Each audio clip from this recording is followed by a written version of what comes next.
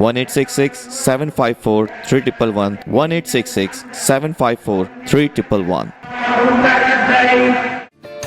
Grill and Chick, Delicious and healthy grilled chicken and rotisserie chicken, sandwiches, burgers, wings, skewers, popcorn chicken, salad, garlic bread, sweet dishes.